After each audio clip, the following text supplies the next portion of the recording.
Gulfstream meet. This is the January 2012 recap video. It was a good month. I enjoyed coming out here and had several great adventures. I started off with on January 1st, Happy New Year. Came to the races with my son Jeff.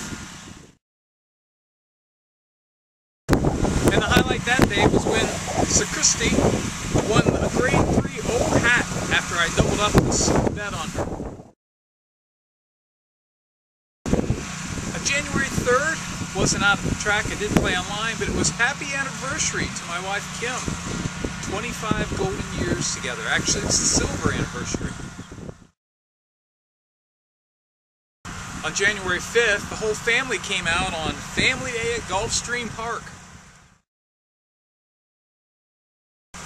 January 6th, even though I played at home, it was a great lesson in handicapping. I even posted it on Facebook. My selection was The Last Meow, a Todd Pletcher first-time starter, which that's no surprise that he would win here. However, everyone else was on the favorite, who had run against Stop Shopping Maria, who'd gone on to have great success while not winning. And that was in a Saratoga Sprint. But you know, I looked into it and every other horse that came out of that race had not won, with one exception, who had beaten another one from that race.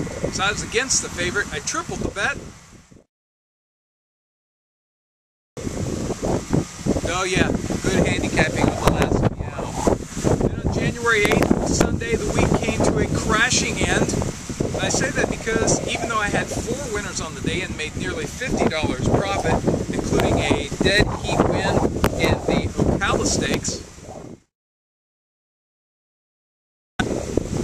the highlight, or the low light of the day, was my beautiful blue Mazda RX-8 was head on, hit by a teenage girl in Orlando after we visited kids. When everybody walked away, that started an adventure that eventually led to a new car, which we'll get to in a little bit. January 11th through the 16th was probably the reason that I did not have a great month. I had 12 wins, but I had 10 times where I was a runner-up. It was a long stretch with not a whole lot of wins in there.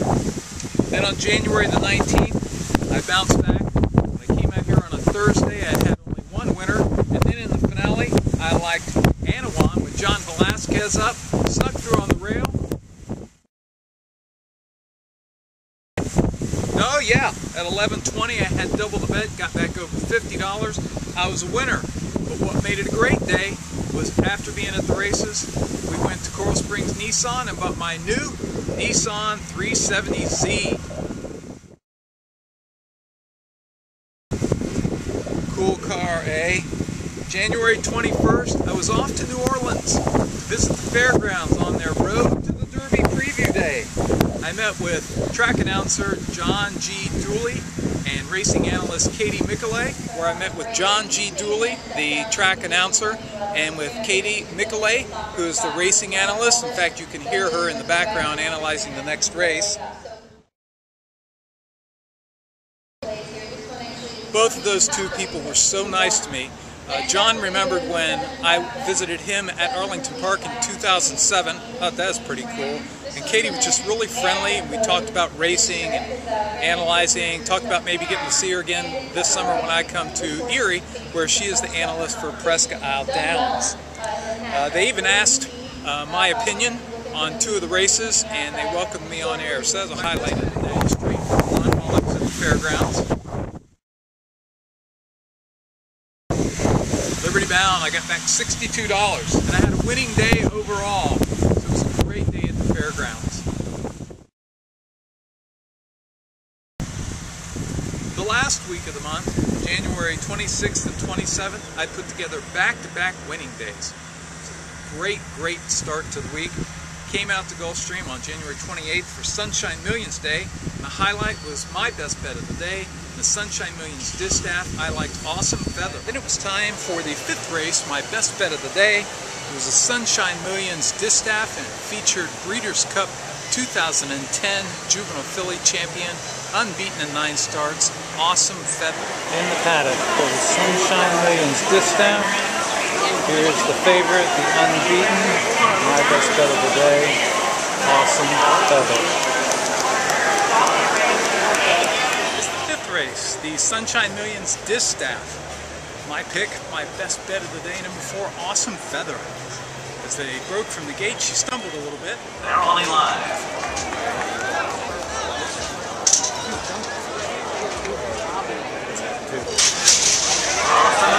Go, Jeffrey! Down the backside, she tracked with wicked pace, 23 and change, 46 and change, going 9 furlongs. But as they turned for home, Come on, baby! It's all yours, baby! It's all yours, baby! Yay! much the best. I was really surprised they let that filly go off at 4 to 5 at 50 to win, so I got back $90. And then later at Santa Anita, my best bet of the day out there was in the Grade 1 Santa Monica, where I liked Home Sweet Aspen to steal it on the front end. The 9th at Santa Anita, the Grade 1 Santa Monica. I'm going against the 2 favorites. I like number 4, Home Sweet Aspen. Could be loose on the lead. I don't know, about 7 furlongs. And She's Cheeky's moving wide and coming fast too. Wide open. Home Sweet Aspen. Teddy's Promise can't get through at the route. Sugar in the morning in the red cap. Big 2. She's Cheeky on the outside. Still wide open. Sugar in the morning.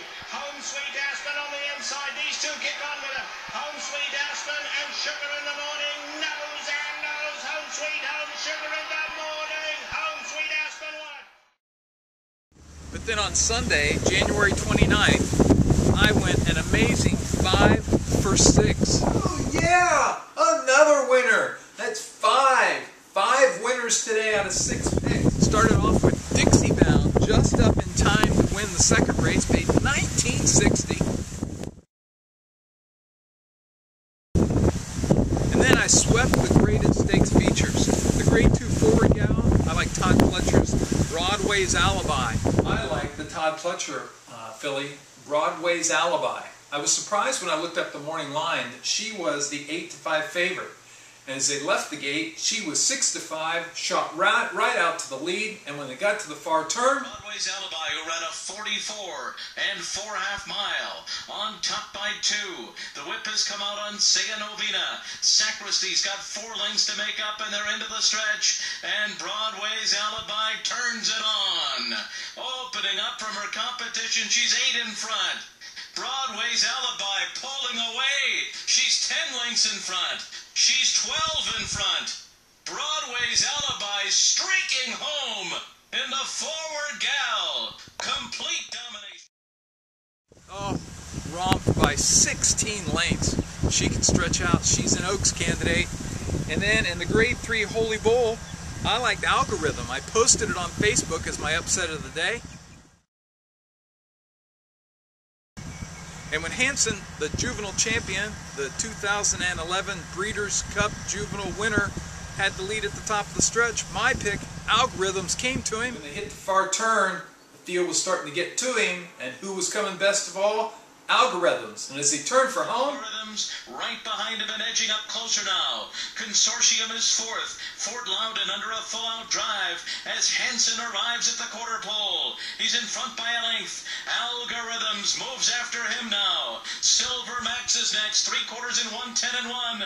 They're into the stretch, and Algorithms moves up alongside of Hanson.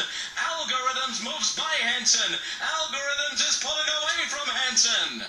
And Maya Dennis has rallied up late on the outside. It is Algorithms and Javier Castellano winning the Holy Bull. Hanson holds on for second. oh yeah, got back $35 on that one. I made close to $100 on the day. In fact, that last week in January, on Twin Spires, I had 54% winners and profited over $150. That helped boost my statistics for January and for the 2 months out here. For the 2 months, I've got 105 winners out of 378 selections. That's a 28% hit rate with an ROI of $1.79.